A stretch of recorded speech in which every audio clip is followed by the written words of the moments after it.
Hello, this is the Stories Beside channel. I release videos every day for you. Subscribe and click the bell. When it came time to think of a name for her marriage agency, Kelly didn't ponder long. She named it Cupid. It wasn't original to the point of being tastelessly simple, but she felt that in such crucial things as finding your soulmate should not be original. It doesn't occur to anyone to call love between a man and a woman by any other word. No one says on a date, "The angel of love pierced my heart with an arrow of passion." 99% of people just say, "I love you," and everything is clear. And the remaining percentage let the poets divide among themselves. They are not interested at all. Family ties, they certainly give them Laura and Beatrice. But the Cupid agency isn't in the business of pampering. It's an office serious and focused on making sure that instead of romantic sonnets, healthy children are eventually born. And it's not that Kelly somehow disliked poets at all, no. She read poetry, especially since she had once graduated in Romance and Germanic philology. She had no complaints about the poets. A very different circumstance from her life was the reason for a more rational approach to things irrational, to which love itself belonged. The circumstance was rooted in her youth, not so distant in terms of her age, but distant in her inner feelings. She was only 15 at the time. It was like another life. Hormones raging in her head, fused to find a way out. Everything around seems interesting, accessible, intriguing, promising. It seems like you're all grown up now. Parental precepts now seem like some kind of anachronism, and a revolt for every occasion of tears and war on every prohibition to do this and that. But how is it that these seemingly seasoned people do not understand that it is time to take the best from life, the most sincere and lively, the real thing? After all, 5 miserable years will pass, and that door will slam shut forever, and a sign will be hung on it for adults. Entry is forbidden. At 15, Kelly was a passionate and romantic person, and as such, of course, she couldn't help but fall head over heels in love with the first handsome man she met, who was as windy as he was greedy for life and thought that everything in the world was at his feet, just not too lazy to bend over and take it. And no matter how much they taught at school about the need for proper protection and thinking a little before doing something, levity and a belief in one's own invulnerability almost always took the upper hand in teenagers. And so it was with Kelly. Her first love ended with an unexpected pregnancy and the need to deal with it somehow. You have to hand it to her boyfriend. He wasn't frightened by this turn of events. He accepted the news of her future paternity, if not with joy, then in any case with dignity. He said, "Kelly, I'll always be there for you. I'll accept whatever you decide. If you want, we'll go far away and I'll work. And in a couple of years we'll get married. And we'll have the most real family." He was only a year older than his favorite job. He really wasn't a scared guy, considered a hand and a head. Well, just like a hero. Too bad there was no Homer for him. Maybe they really could have clung to each other and survived if they had decided on the adventure of fleeing their parents' nest. But the nest turned out to be aggressive about it. The boy's parents were the first to identify the drama, just moved to another city, put their dummy in the car, did not tell him about the insidious plan. So he did not even have time to say goodbye to Kelly. How hard was it for the girl to be separated? It was a real withdrawal, like a drug. Not only had she been robbed of the person she loved, she had been deprived of the meaning of life. She stopped going to school, completely immersed in herself, turned into a silent doll with under the eyes and pale as death's face. Her parents became afraid she might, God forbid, kill herself. They even hired a detective to keep an eye on their daughter when she left the house. They had other plans for the girl. First, she had to go to school, get a good profession, get on her feet, and only then think about her own family and child. But Kelly was determined to have a baby. Keep in mind, she said with the look of a cornered she-wolf, "If I have an abortion, then you will lose not only a granddaughter, and I won't have a choice. I will kill myself." And her words sounded convincing. The girl's character was iron, In spite of all her youthful antiquity, her father had a long time to convince her that everything would be all right, that they shouldn't fall for threats.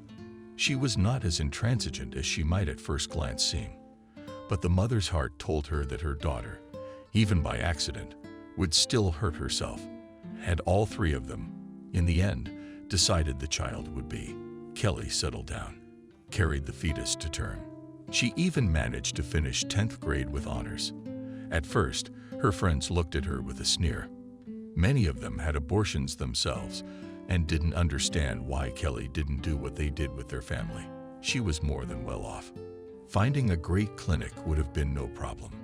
Maybe her friends were jealous of her courage, or maybe they really believed that the intention to give birth on her part was foolishness. But by the end of the pregnancy, they began to genuinely care, taking an interest in how Kelly was feeling, touching her belly and gasping every time the baby started to move. As a result, a big group of fans formed around Kelly. It was already known for sure that it would be a girl. Everyone offered their own name options: Elia, Maya, Christina. But Kelly decided to name her unborn daughter Anna. Girlfriends snorted and soon came down with criticism of such banality. But Kelly didn't back down. Meanwhile, word got to the girl that her boyfriend of 9 months has never sent her any news, happily settled in a new place, completely forgetting about Kelly, and meeting his new chosen one. For a long time, the girl could not believe it. She kept waiting for him to either write her or call her. She hoped until she was sent the address on his recent social media page, and Kelly saw with her own eyes all the things she had been told about. All smiles everywhere. Even more lustrous ears, her unsuccessful hero was not shy to post pictures of his apiary on the page. And she didn't even close the page to unauthorized visitors. It was as if he deliberately wanted Kelly to see it sooner or later. How could she have been mistaken about this man? How could she? She was carrying his child under her heart, and it was as if he traveled back in time, taken Kelly out of the picture of his life. It's quite a mean, sweet thing for her, almost as much as on that fateful day when the question of turnover came up, before the child had suddenly become a stranger. Suddenly discovering this thought in herself, Kelly was frightened. But the more she tried to ward it off, the more its poisoned her soul. The thought was woven of some primal emotion over which her mind had no control. But there was no going back. Nothing, she reassured herself. In time it would pass. It is only necessary to see her Anna, look into her eyes, hear her first cry, touch her little hand, and everything will be all right. Everything will be all right. Everything would be fine. But everything turned out the way no one thought it would. Already in the maternity hospital, complications began. Kelly couldn't give birth on her own. She suffered for 2 days, and the doctors decided to perform a cesarean section. She was put under general anesthesia. All those days before the surgery crumpled in Kelly's mind. In one endless night, filled with fear, despair, and pain, she almost stopped perceiving reality. Images floated before her eyes. The girl periodically found herself in a tent on the seashore, then at her grandmother's farm near the stove, then back in the maternity hospital, but not in her room, but in some dark basement, where she had been taken away and abandoned alone. When she finally regained consciousness, she was informed with deep sympathy that the baby had not survived. Her mother stood beside her, holding her hand, and a little away, her father, his eyes downcast, a nervous half-smile on his face, frightening in its painfulness. The unfulfilled Kelly fell into darkness again. Then all she remembered was the long, seemingly endless drive in Daddy's black Toyota. The car seemed to Kelly to be a hearse, and she herself wasn't much different from a corpse. The same blue and white face, her arms folded limply across her stomach. Glassy eyes stared out over the horizon of events. From time to time, Kelly would only ask when her Anna's funeral was. She wondered what color the casket had been chosen and whether her friends should be invited. Kelly tried to reassure her mother. "What are you talking about? You've been unconscious for days. We've already done everything properly. We buried her in her grandfather's grave. Don't worry about it. Kelly couldn't get it out of her head. How could it be? Despite the fact that the baby in the womb was developing a little slower than it should, the doctors did not find any special anomalies, and everything was normal with the girl's body. How could it be that the baby was not saved by the doctors? So she should sue them. And she even wanted to be indignant and ask her father to use his connections to deal with the doctors. But when she opened her mouth, she froze. No, why go even deeper into this nightmare? Her daughter would never come back anyway. Yes, if there had been a medical error, her father would have been the first to suggest it. He was easy on the eyes, and no one would be spared, not even Kelly. The whole dark period after his return home came during the summer vacations. How had Kelly managed to make it back to life? She didn't know herself. One day gave way to another. One sleepless night was replaced by the next. It rained, and the trees died in the wind, and the sun shone hot outside the window. Time healed better than any pills. And by September, the only reminder of her lost child was the scar on her belly. Kelly had matured a great deal over that summer, and the romantic flair had finally fallen from her. Even in the sensual airplanes saw, and from now on the only pain was the torment of unrequited love and the pathetic attempts to escape from the web of adversity. She deleted the link to her ex-boyfriend's page. Now he seemed like a silly little kid, and set a goal by all means to build her life in such a way that from now on she ruled out any reckless actions. Graduated from high school with a gold medal, went to university and studied, becoming a translator. Traveled halfway around the world with all kinds of delegations. She finally set up her own business, the Cupid's Marriage Agency. And with all seriousness and responsibility, she was engaged in the search for a man who wished to find his soulmate. The best option by then, internet space. Neural networks for matchmaking began to take over little by little. They proved to be a great tool. The technologies were new and not accessible to everyone. The results were dramatic. Dozens of happy families and grateful Kelly clients. The agency earned itself one of the best reputations in the field. In addition, Kelly gained many useful connections because she was able to help people in the highest circles with influence, popularity, and power in her time. All subsequent life after graduation was overshadowed only by two events: the death of her mother and the complete breakdown of her relationship with her father. Kelly had been estranged from her father for a long time, ever since the postnatal depression. So, in fact, only her mother's death was a challenge for a while. But she managed to cope with that too, and was now standing firmly on her feet. Kelly had her first heart problem when she was 17, but never had the time to get checked and prevent possible complications. First, she started going to university. Life in a rented apartment, away from her parents' home. These attacks were becoming more frequent and prolonged, but I had to endure them. Then I had an internship in my 5th year, and then suddenly got an unexpected offer to go to Lausanne, Switzerland for a year of training. I thought that I would find time to visit a good clinic in Europe, but either the change of climate and the domestic atmosphere was good for her heart, or she was so inspired by the new impressions. Anyway, it didn't work out that way. In order to concentrate on her health, and you have to understand what Switzerland is all about. The clearest air, an endless series of hills, snow-covered slopes of the Alps. Unhurried life, as if frozen somewhere in the century before last. In the early 2000s, almost all the offices that Kelly was able to visit, they were still using the mammoth tusk dos on their computers. Kelly was fluent in French. But the Swiss linguistic flavor, in which 5 languages were mixed, allowed her to speak German and Italian quite decently in a year. The time she spent on the shores of Lake Geneva left a deep mark on her memory with its enchanting serenity and the absence of any worries. However, when she returned home, her heart began to race again. Kelly was about to go for a checkup, but at that time her mother died unexpectedly.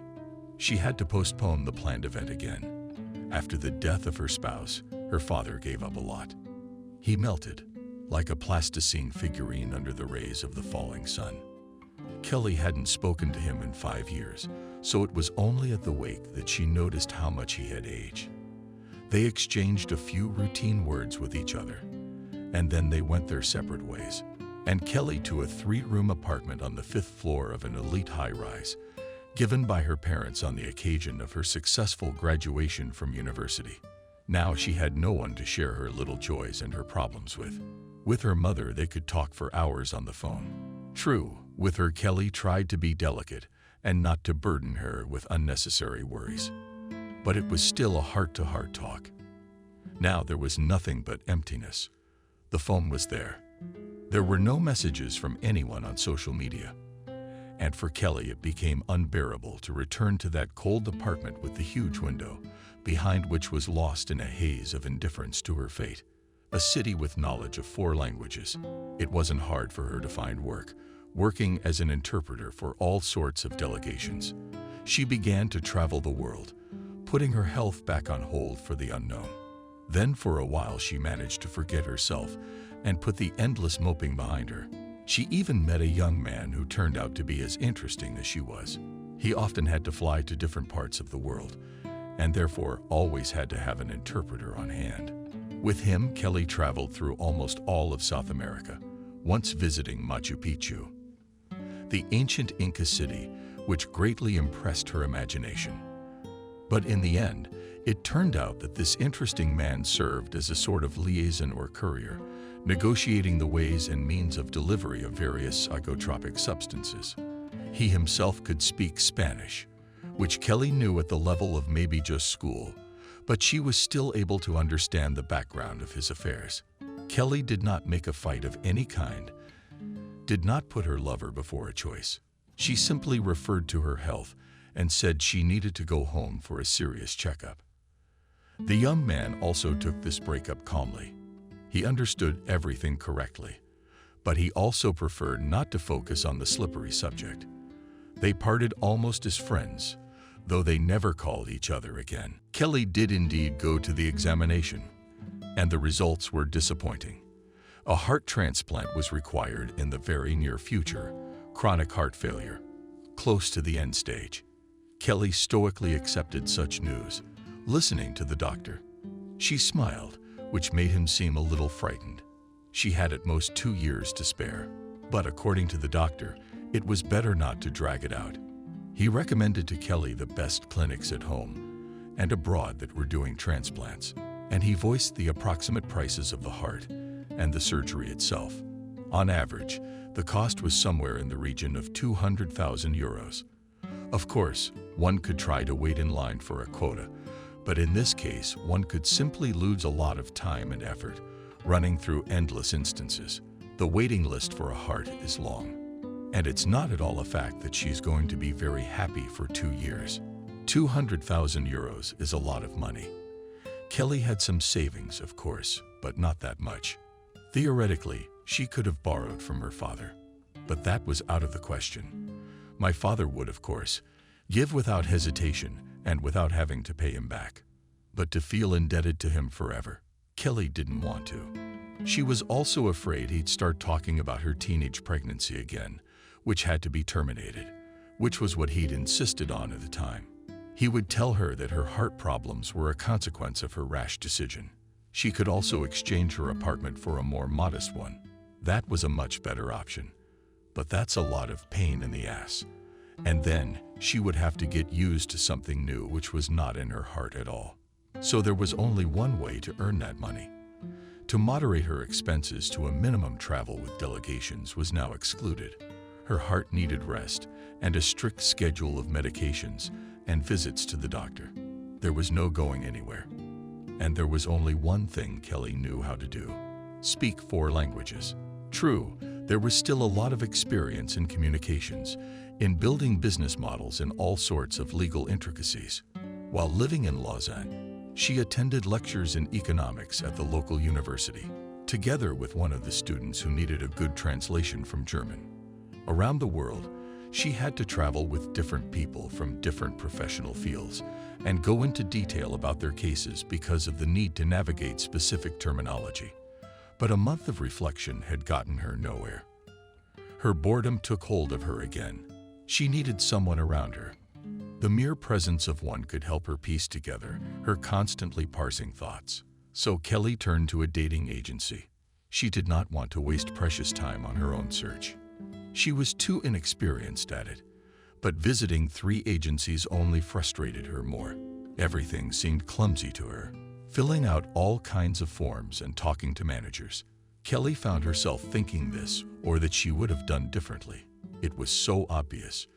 In the end, she came to the conclusion that all these agencies, having done a good job, only at first slipped into shoddy work. They learned how to make good minds at very bad the game, but did not guarantee anything to those who went to them. That's when Kelly had the idea to start her own agency and build it on the principles she had developed while hiking through her competitors. And it worked. Cupid grew in a year and a half into an international marriage agency with a legal address in Lausanne. The necessary sum of money had been accumulated. Kelly handed everything over to her assistant and went to one of the best clinics in Germany. A donor heart was perfect. It was found quickly, and the operation was successful. The new organ worked like clockwork. Kelly even managed to refill her face a little. A healthy blush adorned her, and her eyes sparkled. She wanted to live again, live life to the fullest, shifting mountains in her path and accomplishing great things that she had not even considered for 34 years of her life. However, the doctor from the clinic somewhat calmed her ardor, saying that people with a donor heart live an average of 10 years. And then he threw up his hands and shut up. Then what? Kelly was excited. Then there are no guarantees, the doctor continued. It's advisable to have another heart transplant, but it depends on the state of your body. If you take care of yourself and don't move a step away from the clear instructions. For example, Rockefeller, the elder, had 7 times his heart transplanted. If only he had the money and the will. But come on, thought Kelly, there are 10 whole years of life guaranteed. At least that's what 56% of people have. Isn't that enough? You can do so much in 10 years. Can I have a baby? Kelly asked for some reason. Theoretically, yes, the doctor answered. But you'd better consult a gynecologist about it. As far as I understand, you had an early delivery that ended in a C-section. Yes, consult a specialist. At least a donor heart is not a hindrance to pregnancy. Many of my patients have given birth. Kelly didn't know why he brought up childbirth. It just sort of slipped out. She hadn't thought about it for a second before this conversation. It was amazing to catch herself on such an impulse. When she returned home from Germany, Kelly took up her work with renewed vigor. Soon she completely forgot about the strange question to the doctor and her seconds, the desire to become a mother someday. However, 2 months later she had to remember it again. It all started with a little purely feminine problem of delay. It had happened before, but this time the delay was too long. Usually it was caused by a long flight, a sudden change of climate, or a lot of stress. But it had been a long time since Kelly had been out of town. The weather was fine, and none of her worries were more than work-related. And it was a little early for menopause at age 34. Cancer problems were also excluded, because in Germany before the operation she was examined by a full program. And if they notice even the slightest hint of some kind of acute, they would definitely prescribe treatment. And then there was only one thing left to do: get pregnant. But that was impossible. Kelly hadn't had that much contact with anyone in the past couple of years. She decided not to make a fuss and wait a while longer. A week or 2 or 3 went by, and she began to notice changes that made no sense. At times, Kelly became nauseous, her breasts visibly enlarged. And yes, it couldn't be. She looked in the mirror 5 times a day at her belly. It was growing, against all reason. Kelly, I can't believe my eyes measured it with a flexible ruler. That's just the way it was. The belly was growing in size. The test also behaved strangely, showing a presence or absence of pregnancy every other day. It could have happened if she'd taken the medication she was prescribed after the transplant. The doctor had warned her about that. Waiting, guessing, and hoping that it was some kind of universal glitch had become untenable. She had to go to the gynecologist after all. So she went. At the clinic, she underwent an ultrasound and even a CT scan. They took some tests, and the next day, she was diagnosed with a false pregnancy. What a twist. Why would that be? Kelly was puzzled. This is only the second time in my experience. Shaking his head, the doctor said a guy in his 30s.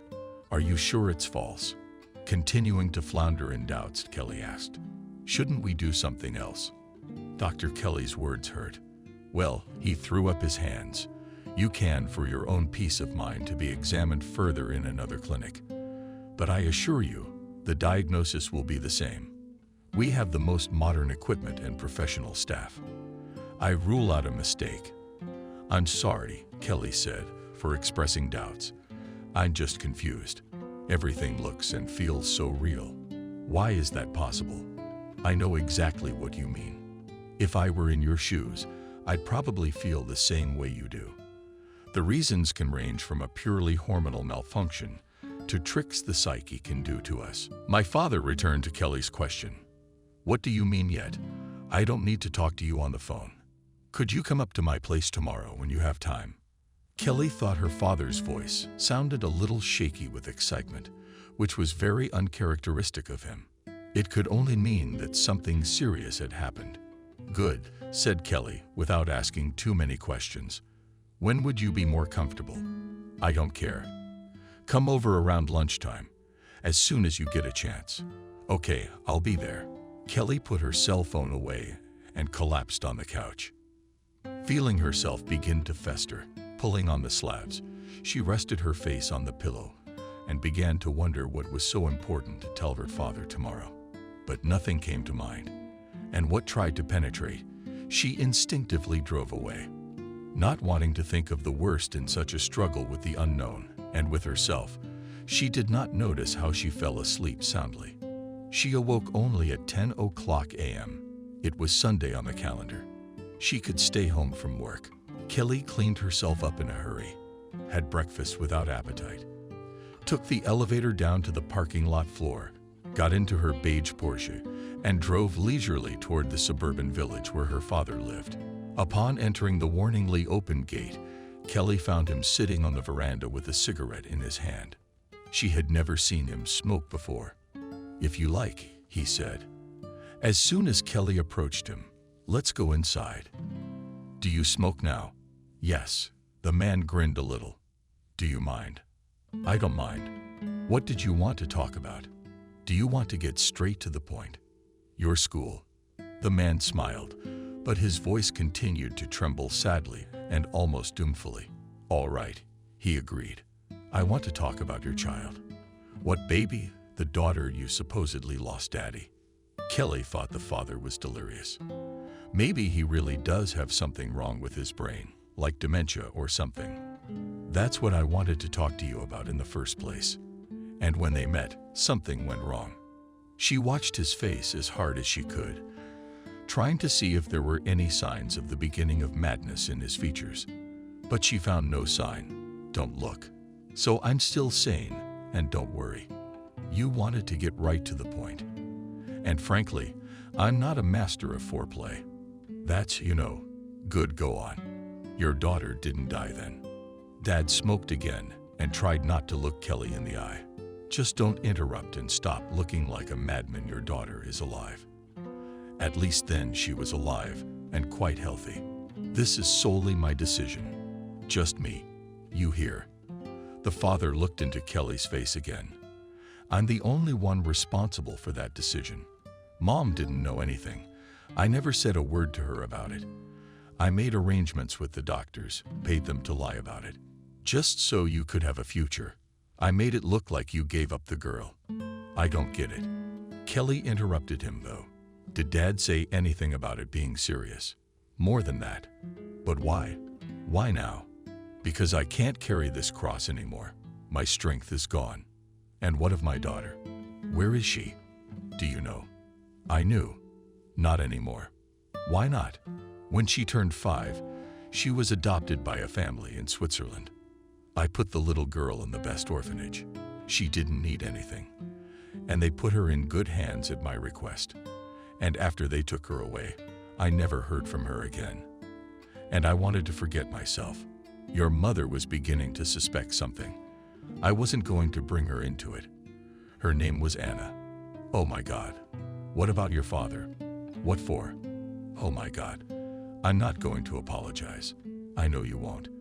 But believe me, living with it for so many years was a living hell for me, as if I killed her with my own hands, and at the same time crippled your whole life. What kind of tricks? Self-imagination.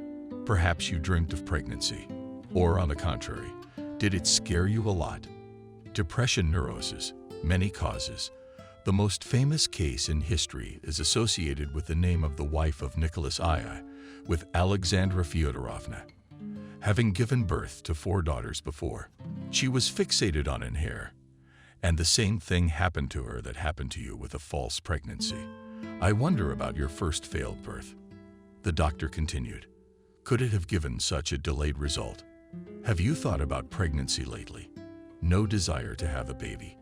There was an emotional outburst once, but it didn't last more than a minute. I quickly forgot about it. However, remembered without difficulty this minute, the man profoundly remarked, our subconscious is a mysterious thing.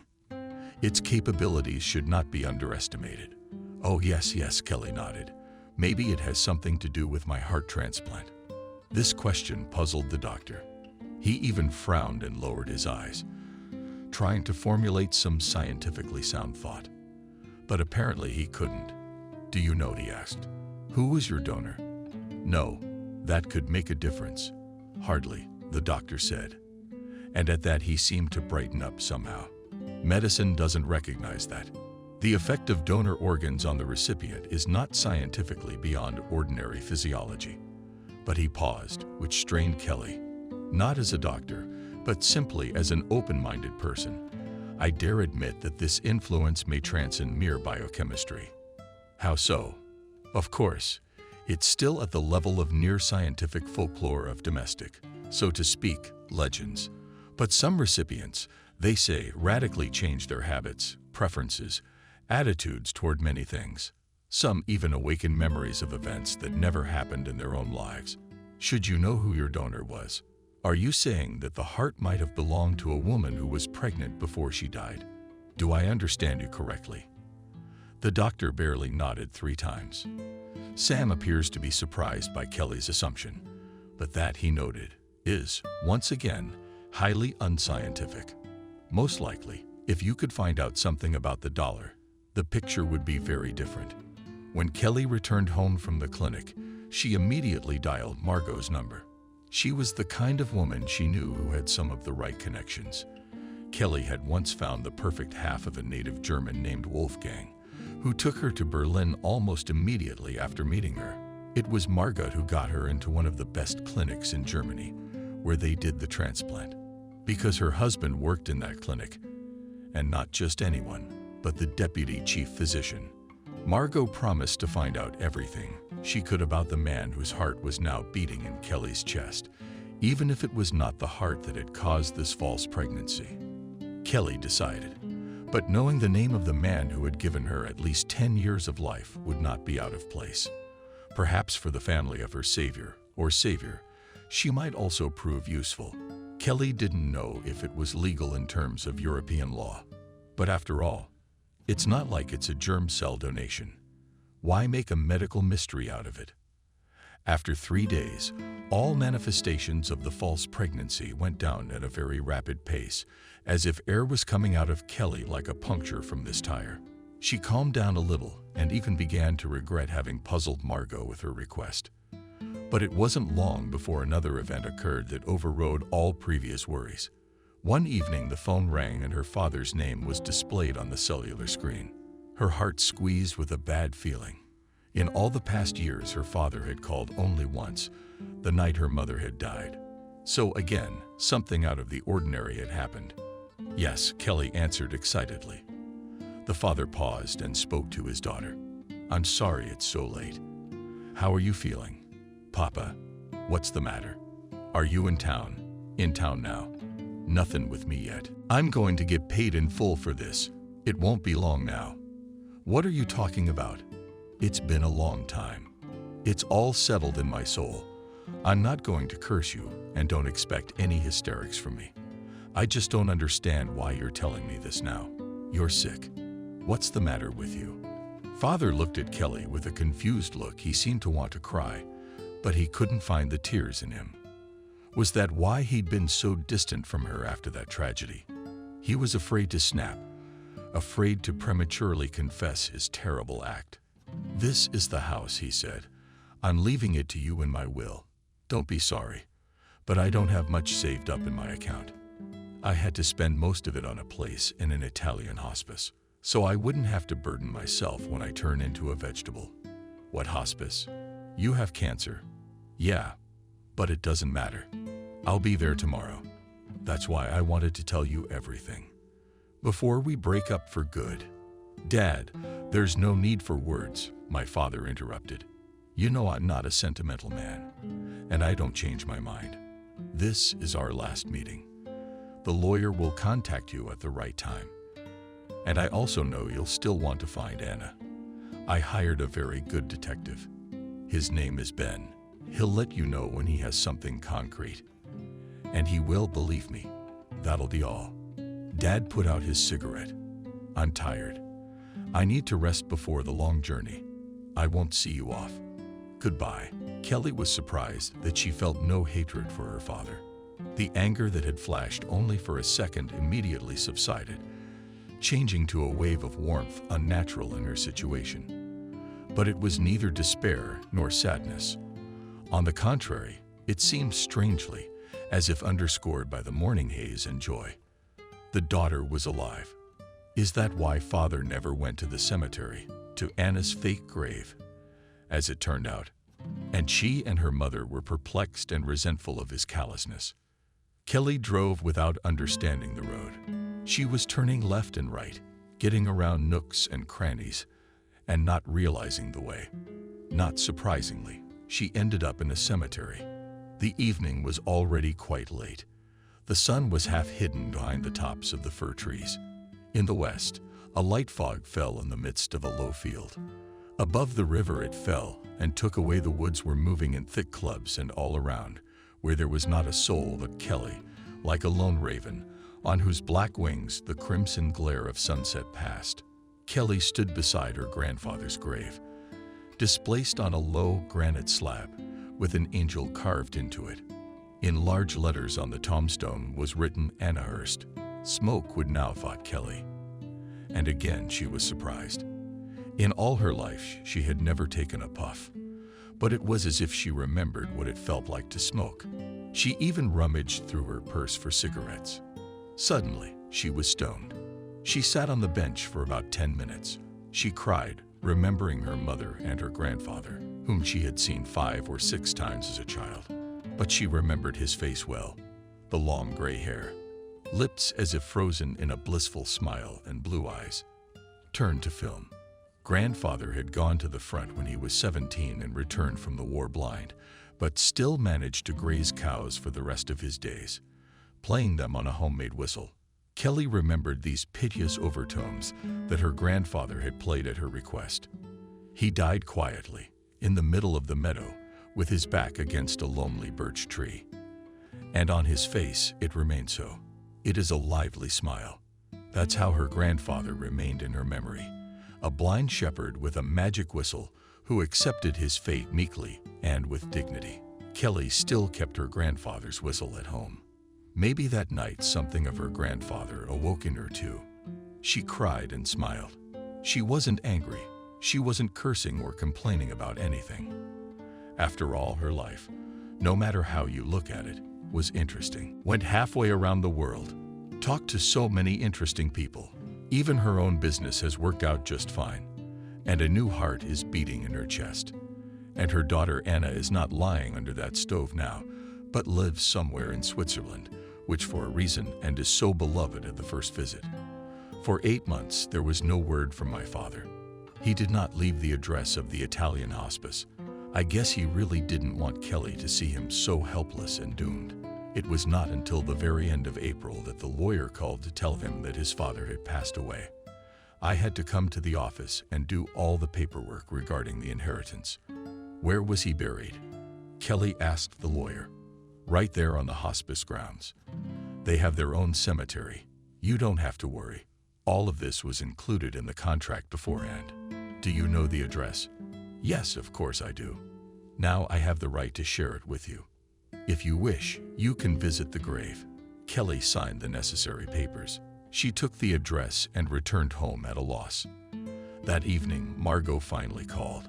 She managed to find out the donor's name and get the family's permission to come and visit, if Kelly wanted to. However, it would be hard to call it family. Only the mother of the girl whose heart kept beating in Kelly's chest was still alive. The mother's name was Louise de la Cruz. She was a woman of 52 years. In one day, she lost both her spouse and her daughter at once. They died in a car accident on a mountain road. Despite the fact that, because of her very sick legs, she was not much of a walker. Louise agreed to meet her, but warned that Kelly had better hurry while her legs still allowed her to get around the house. Kelly didn't put it off. She bought a ticket to Geneva and got on a plane. The area around Lake Geneva greeted her with good weather. Spring was early and warm this year. All the coastal areas are drowned in flowers. Couples in love were strolling along the embankments. Screaming seagulls bustled above the water surface. Presented boats thundered by their sides and bulls, waiting to admire the Alps from the cozy coves, points, and bays. After all, how much time Kelly had once spent on these picturesque shores. And meanwhile, the village where the girl who had given her his heart lived was just around the corner. Maybe Kelly had even met the stranger once in some alley or park. Maybe sat at neighboring tables in a chalet and exchanged casual glances. It seemed that nothing tragic could happen in the midst of this tranquility and beauty. How incompatible it was with this atmosphere imbued with harmony and the illusion of security. But it wasn't.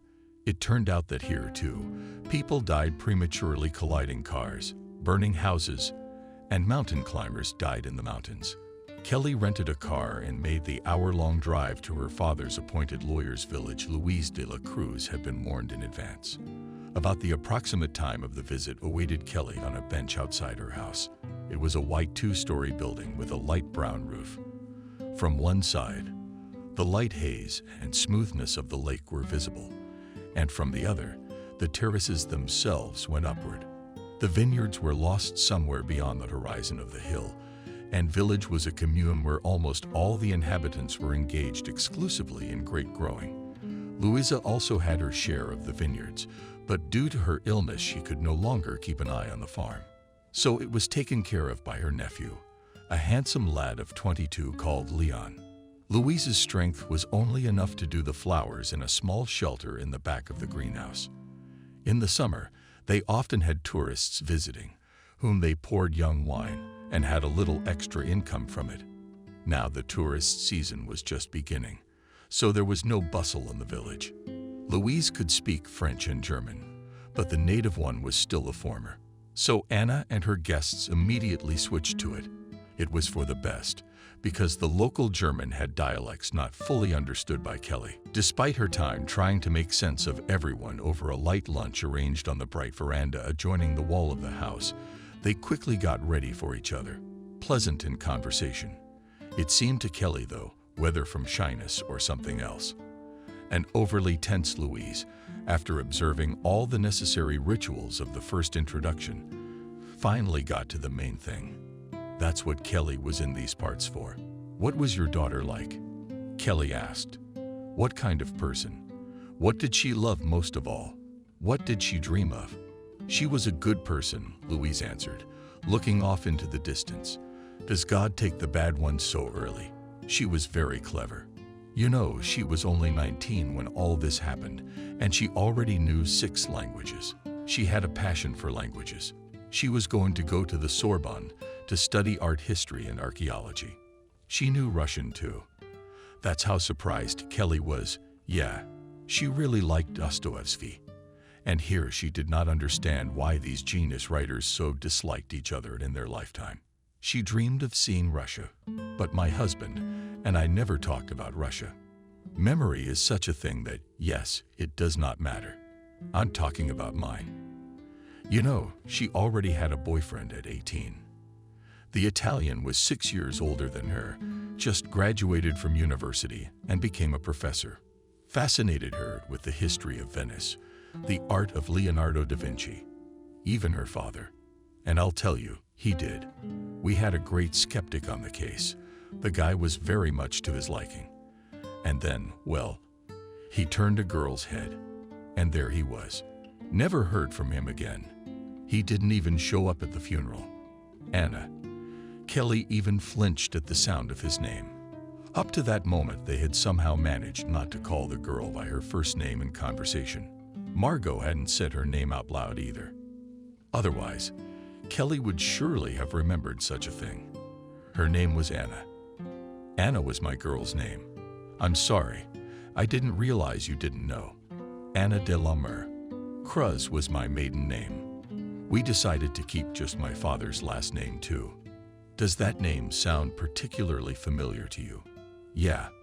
My daughter's name was Anna too. Why was she called Anna? Did something happen to her too? It just so happens that we broke up quite a long time ago. It's a sad story. I don't want to dwell on it. I'm sorry, for God's sake, but it means she's alive, I hope. Would you like to go to my Anna's grave? It's not far. I can't go by myself, of course, but you can drive. I'd like to go there too. And when we get back, we'll have dinner. I'll show you a photo album. If you stay the night, I'd be delighted. Yes, of course we will. But I can't stay. I'm so sorry. I have my ticket for the evening flight. I'm only here for 1 day. That's a pity.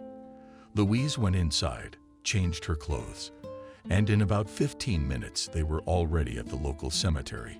Hussein surnames with clips, jasmine bushes and stone figures of angels and people.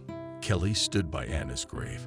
She looked at her picture and realized that the features of this girl's face were painfully familiar to her.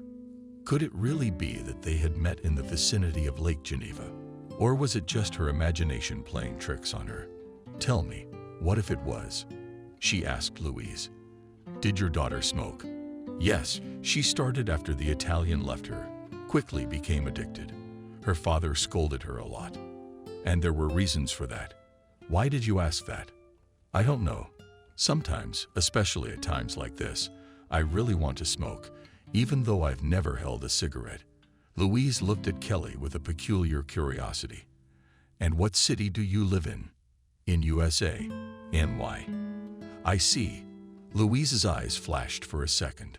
First of all, that's where she dreamed of being. The woman wanted to add something else, but changed her mind and quickly looked away. Not even you. Kelly drove slowly.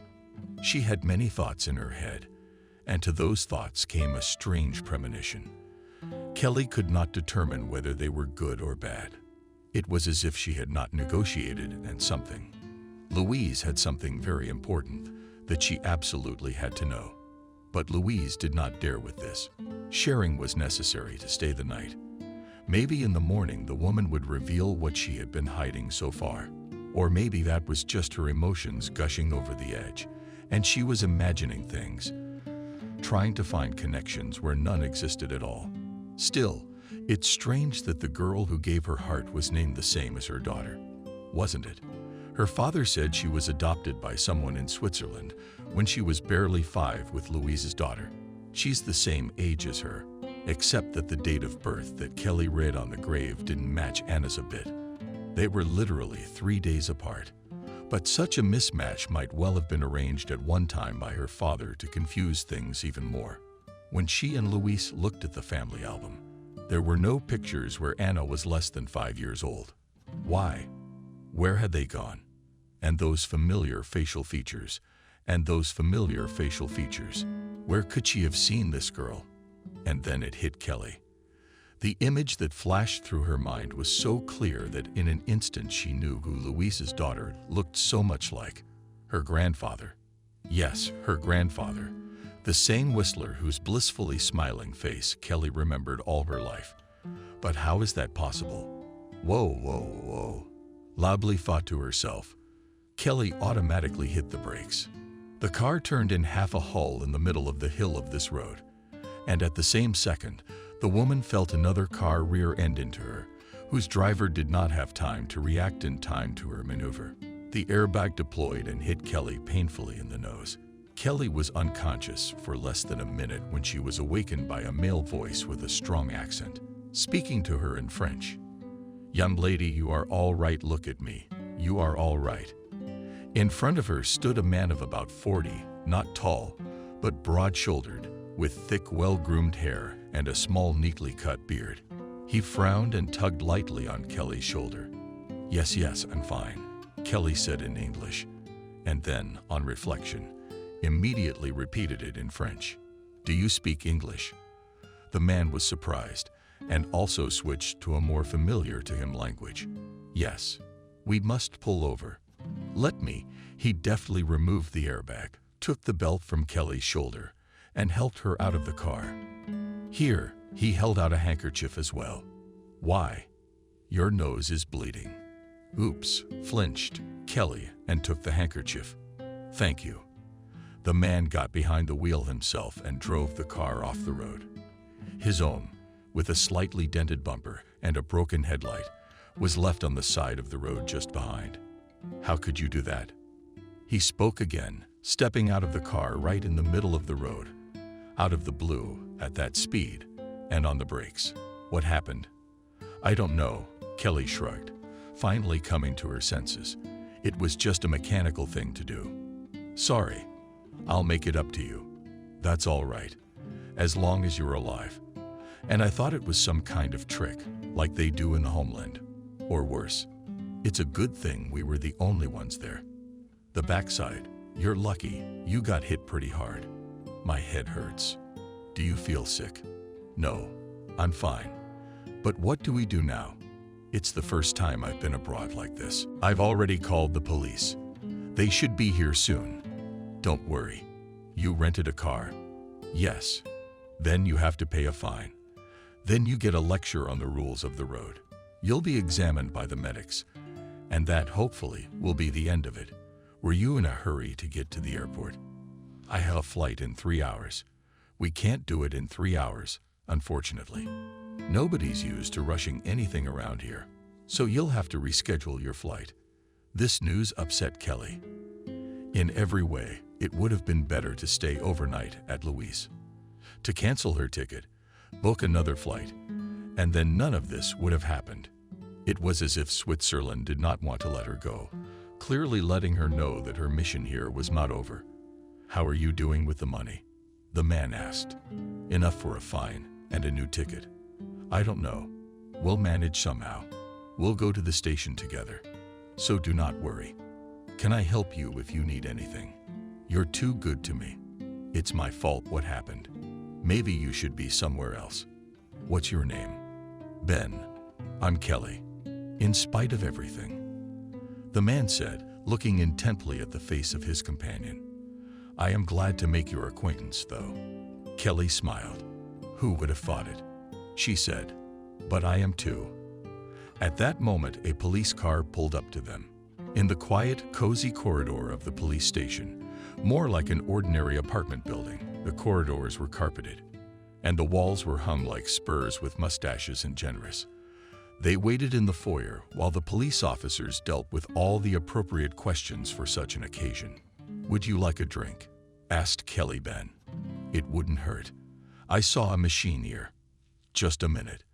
The man disappeared into the hallway and quickly returned with 2 large glasses of mineral water. "And you never answered me." After making a few peepers, Kelly muttered, "I kept you very long. I was on my way to the airport too, but I haven't bought my ticket yet. I just didn't think I could run my business so fast." "So you're here on business. I hope at least your business was successful." "How can I say?" Ben said thoughtfully. "Excuse me, I should probably make a call to make an appointment." Kelly nodded silently. Ben moved a little further away. He stood by the window and pulled out his cell phone. After a few seconds, Kelly's cell phone rang too. She looked at the screen. The number was unfamiliar. Kelly hesitated for a moment, but decided to answer anyway. "Hello, Kelly." A man's voice was heard at the other end. It sounded strange, like it was echoing all over the hill. The woman checked to see if the speaker was on, but then ran into Ben, who was looking at her as if he had never seen her before in his life. "Stop it," he said, addressing her already on the phone, duplicated only with his words. "It doesn't work like that." If there was a brake pedal under Kelly's foot again this minute, she was sure to complain about it. As recently on the roads. Indeed, it couldn't be. Ben is the name of the detective her father hired, promising that he would call her sooner or later. Of course, he was in Switzerland, too, precisely on the case of her daughter. Ben dropped the call. Kelly's screen went out. The man returned to her, sat back in his chair, fell into his glass, and drank the rest of the water. "So you are the Kelly Hurst, and you are the famous detective. Let's meet again." Ben nodded and was silent. His tall, tanned forehead furrowed again. He was searching for the right words to say what he was going to tell Kelly when we met. With a deep sigh, he said, "I found your daughter. Where is she?" It burst out at once. "Kelly, will you give me her address?" "Wait a minute." The detective gestured with his hand. "That's not all. I'm sorry, but things are developing in a completely unpredictable scenario. So I'm not quite ready to find the right words right now." Adopted Anna. The family is from the local commune of Bourg-en-Lavaux. It's not far from here, just east of Lausanne. But Ben looked at Kelly sympathetically. "She was killed along with her stepfather in a car accident in the mountains a year ago. I'm very sorry. I apologize for dumping so much on you at once. I'm getting more and more rounded with each word." Kelly's eyes looked as if they flinched. But she guessed it, albeit rather vaguely, and she guessed it herself. It was that hunch that had struck her on the road, as she pressed the brake pedal to the floor, and still heard it struck her. Tears spurted from her eyes. Barely living hope was mercilessly killed at that moment. This was the second time she had truly lost her daughter. Tears spurted from her eyes, and that tension in Louise's demeanor. Had she figured it out too? What kind of guest had come to her house? Or is there something else going on here that she doesn't know? Everything in Kelly's mind was confused. She made some involuntary movement toward Ben. He jumped up from his chair, knelt in front of her, and wrapped her body in a tight embrace. And Kelly finally gave vent to all her accumulated feelings. The tears were now rolling in hails. She shuddered, trying to hold back her moans and feeling the despair once again engulfing her entire being. 2 policemen with papers came out of the office. In their hands was a girl and a boy, and they looked silently at the scene before them, not daring to intervene. Kelly, as Ben had warned her, was late for her flight. They had to do a lot of paperwork before they were released from the station. Now Kelly had only 2 options: either go straight back to Louise with the news, which would certainly shock her, or get a hotel room for the night to think things over, and go to Bourg-en-Lavaux in the morning. Ben insisted on the second option. There was more than enough to worry about today. All the documents confirming that Anna was Kelly's daughter were in his possession, so his presence at the new meeting with Louise seemed necessary. Their arrival would surely frighten the poor woman. God knows what she might think to herself. But she needs to know that Anna's heart continues to beat in the chest of not some random person, but her own mother. In her mind, she puts herself in Louise's shoes. Kelly was sure she herself would want to know about such a thing. At worst, she and Ben would just tell her and go home. At best, they could become much closer friends and never lose touch again.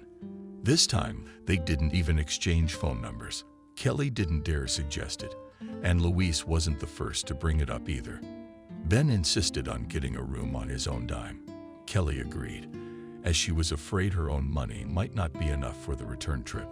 She didn't want to have to ask her acquaintances to make a transfer.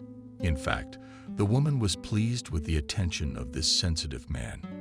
They hit it off from the very first minute, as if they were old acquaintances who had not seen each other for years, but who had a lot in common in the past. Kelly's emotional tension, ready to burst into a new bout of despair at any moment, demanded someone on the outside. It was frightening to imagine that she could have been alone with herself that night. It would have been difficult for her to cope with her thoughts and with everything that lay ahead tomorrow. They checked into a double room with a couple of fairly wide beds and a view of Lake Geneva with an easy dinner and a glass of wine at a small cafe on the waterfront. They returned to the hotel, showered, and had already said goodnight to each other, when the unbearable urge to press her face into someone's shoulder and feel the warmth of her friend, half an hour long, came over Kelly.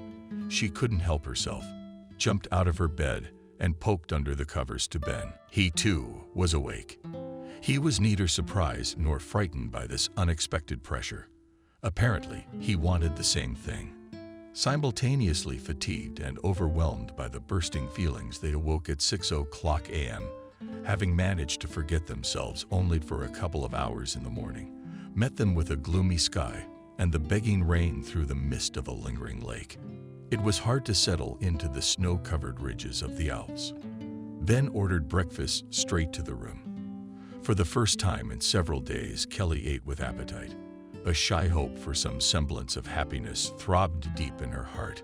She couldn't see its outline, couldn't match it to anything concrete, but she felt as clearly as if that happiness promised to be inevitable. Was Ben Lee the reason for it? Or a premonition of something else as yet incomprehensible? She did not know. All that morning they had scarcely spoken without words. It seemed clear that their sudden closeness needed no words at all. A glimpse of a fleeting smile, kissing the glare of the sun for a second. A bouquet of lily of the valley peeked out from behind the low clouds, and on the coffee table a distant, as if carrying music from nowhere, as if from a dozen parallel spaces. All of this came together at one point and was now meant for the two of them alone. The world around them was coming into harmony. Everything was falling into place. And it was only 8:00 a.m. after life had seemed to be in pieces. At 8:00 a.m., they ordered a cab to Bourg en Lavaux, and at 10:30 they were already there.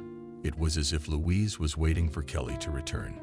She was not surprised by her appearance, and this time she did not seem as tense and restrained as yesterday. She listened quietly to Ben's account of what he had learned about Anna. Louise had apparently begun to guess this even in her interaction with Kelly yesterday. "I must introduce you to someone," she said.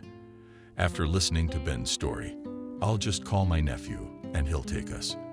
Leon arrived 20 minutes later. It took the same amount of time to get back to his house. By this time, the clouds had crept north. The sky had cleared, and the wet grass glistened in the sunlight as if it were dotted with diamond chips. A young woman, Leon's wife, met them on the veranda outside the house. On her lap sat a girl of about 2 talking kittens, nestled there on a wide oak bench. One look at this girl was enough for Kelly to make her heart involuntarily clench, and after a moment, end up in her chest with a fine thud. Really? But no, that would be too much. However, the thought flashed through her mind was already impossible to chase away. Kelly looked at the girl, at Louise, at Ben. But why would a woman drag them to Leon's if not for that? Kelly mumbled, finally, Louise. "I'm sorry I didn't tell you yesterday for fear of I don't know what, but I think you ought to know about it. It's Maria." The woman pointed at the little girl. "Your granddaughter." Since that memorable morning that completely turned Kelly's life upside down. A year and a half had passed. Like one day they flew by for Kelly, one day filled with joyful bustle and anticipation of happiness. Ben was there all that time, helping with the paperwork for the move to Lausanne and the sale of his girlfriend's real estate. There was enough money for the move. There was nothing keeping Kelly in NY anymore. No family or close friends remained there. The marriage agency continued to exist, gaining momentum. It opened a small branch in Lausanne, which henceforth became a permanent place of work, unexpectedly becoming Kelly's grandmother. Ben's first time was spent flitting back and forth. His detective agency also gained international status. He managed to make his way into the World Association of Detectives and worked closely with the local Interpol police. He soon had to settle in Lausanne. 5 years later, he and Kelly were finally married. Maria, who had grown up, often stayed at their house. They, in turn, did not forget to visit either Luis or Leon and his wife, who took care of the girl, even though she was formally considered adopted by Luis. The couple simply could not have children of their own, and Luis's health did not allow her to take care of Maria to the fullest extent. The girl learned to speak Russian well and pleased her family and friends with her kind character and cheerfulness. A special joy brought everyone the appearance of a new person in the family of Ben Kelly. They had a son, whom they named Leon in honor of a nephew Luis, who replaced his father Maria. It turned out that the sonny boy is the girl's uncle, although almost 8 years younger than her. Doctors gave a reassuring prognosis about Kelly's heart. For almost 9 years it worked without any problems and so far gave no reason for premature concern. However, the young family proactively put aside money for a transplant, and if it suddenly became necessary, it was necessary to raise her son and certainly participate in the fate of her granddaughter. Kelly was not about to give up and lose heart. Not this time. She was surrounded by reliable people, understanding and loving sincerely. Now everything must be different. No intrigue, no secrets, and no false rescue. The most ordinary life as it was originally meant to be. Here is little Leon. Here's Maria. Here's Ben. And in his chest is a living piece of his daughter, who is also close to everyone else.